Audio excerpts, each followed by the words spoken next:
brought you by Silver Pumps and Motors. Top quality और consistent performance के लिए सिर्फ सिल्वर पंप्स नाम याद रखना. ఎప్పుడెప్పుడా అని ఎదురు చూస్తున్న టైం వచ్చేసింది. వార్ 2 ప్రమోషన్స్ కు ముహూర్తం ఫిక్స్ చేసింది చిత్ర యూనిట్. ఈ విషయాన్ని హీరో రితిక్ రోషన్ స్వయంగా ప్రకటించారు. అయితే రితిక్ ట్వీట్ కు రిప్లై ఇచ్చిన తారక్ మరో ఇంట్రెస్టింగ్ హింట్ కూడా ఇచ్చారు.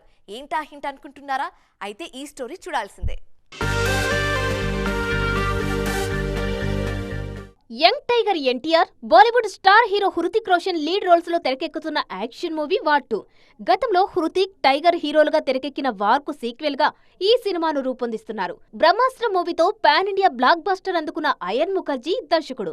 ఆల్రెడీ రిలీజ్ డేట్ లాక్ చేసిన చిత్ర యూనిట్ ఎన్టీఆర్ పుట్టినరోజు సందర్భంగా ఈ నెల 20 నుంచి ప్రమోషన్స్ స్టార్ట్ చేసేందుకు రెడీ అవుతోంది. సీక్వెల్ వార్ నుంచి ఉంటుందన్న హింట్స్ ఇస్తున్నారు మేకర్స్. తారక్ కు క్రేజీ బర్త్డే గిఫ్ట్ ఇవ్వబోతున్నట్టుగా ట్వీట్ చేశారు హృతిక్ రోషన్. దీంతో ప్రమోషన్స్ స్టార్ట్ చేసేందుకు ముహూర్తం ఫిక్స్ చేసినట్టుగా క్లారిటీ వచ్చింది. ఇక హృతిక్ కు రిప్లై ఇచ్చిన తారక్ కథ విషయంలోనూ హింట్ ఇచ్చారు. మిమ్మల్ని వేటాడి పట్టుకుని రిటర్న్ గిఫ్ట్ ఇచ్చేందుకు ఎదురు చూస్తున్న కబీర్ అంటూ కామెంట్ చేశారు తారక్. తారక్ కామెంట్ తో సినిమా కంటెంట్ విషయంలో క్లారిటీ వచ్చిందంటున్నారు ఫ్యాన్స్. తొలి భాగంలో హృతిక్ నెగిటివ్ షేడ్స్ ఉన్న పాత్రలో కనిపిస్తే ఆయన్ను పట్టుకునే అధికారిగా టైగర్ ష్రాఫ్ నటించారు. ఇప్పుడు ఎన్టీఆర్ కూడా అలాంటి సిన్సియర్ పోలీస్ ఆఫీసర్ రోల్లోనే కనిపించబోతున్నారన్న క్లారిటీ వచ్చేసిందంటున్నారు జూనియర్ ఫ్యాన్స్. మరి నిజంగానే కథ అలాగే ఉంటుందా? Let's wait and see.